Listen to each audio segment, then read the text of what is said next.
Here's what you need to do. You've got to first shave your head. You dress all in black.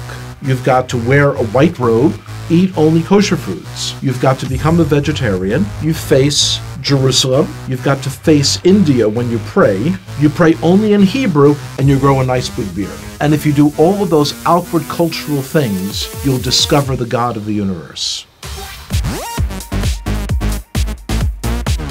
And I'm thinking, this is crazy that someone thinks that they can force their culture on God, and that God's going to be impressed by what you wear, what direction you face when you pray, what you eat, and all these sorts of things.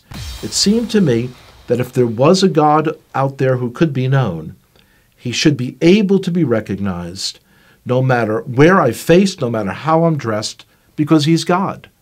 Growing up, we always understood that we had our Bible and the Gentiles had their Bible, the New Testament, and that they were two completely separate books.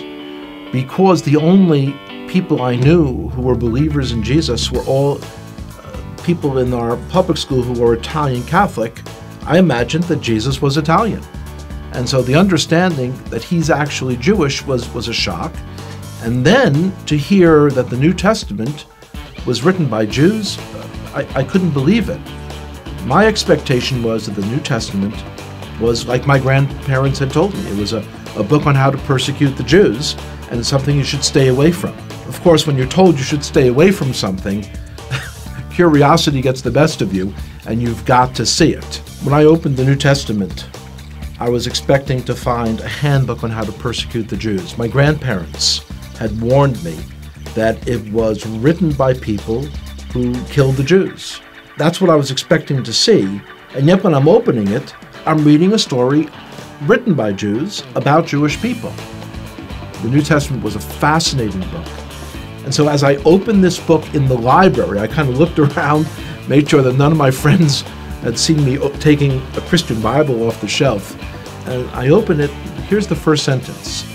It says, "This is the genealogy of Jesus the Messiah, the son of David, the son of Abraham." So 3 people are mentioned, and they're all Jewish. I was very shocked. And as I continued to read, I'm reading the story of a Jewish man who was born in a Jewish village, in a Jewish country, and one day walks into a synagogue and announces that he is the Messiah. The more I read the words of Jesus, the more I became attracted to him. It was as beautiful as anything I had ever read in any other part of the Bible. As I came to faith that Yeshua, that Jesus was the Messiah, it was clear that that was the most Jewish thing I could do.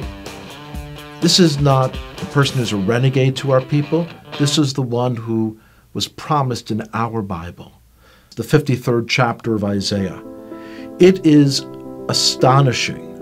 If you would just read that chapter, just without the Bible being around it, you would say, oh, this is some Christian Bible. This is Jesus. When you realize, though, that it's in the middle of our Bible, our Jewish Bible. When I first came to faith, I dared not tell my father, because this is a time period in the 1970s when there were lots of gurus and cults, and he was very concerned about me getting involved in some crazy sect and going off someplace.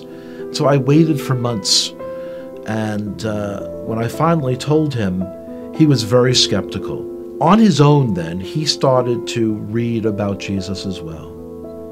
About a year and a half later, I told him that the fellow who wrote one of the books that he had read, that this fellow was giving a lecture in the city in New York. And he agreed to come out to hear that person. And one of the most amazing moments of my life was the speaker said, "Would everyone here who is a Jewish believer in Jesus, would you raise your hand?" And I raised my hand. My father also raised his hand. And I looked over and I said, "Pop," he didn't say would all the Jews raise their hand. He said, would all the Jewish believers in Jesus raise their hand? And my father looked over and he said, yes, I heard what he said. The decision to come to faith in Jesus as the Messiah was not something that was a momentary lark. It wasn't something that was a passing fad. And I could see changes in myself that I knew were not from within myself. I had kind of tapped in to a truth for our Jewish people that was very powerful.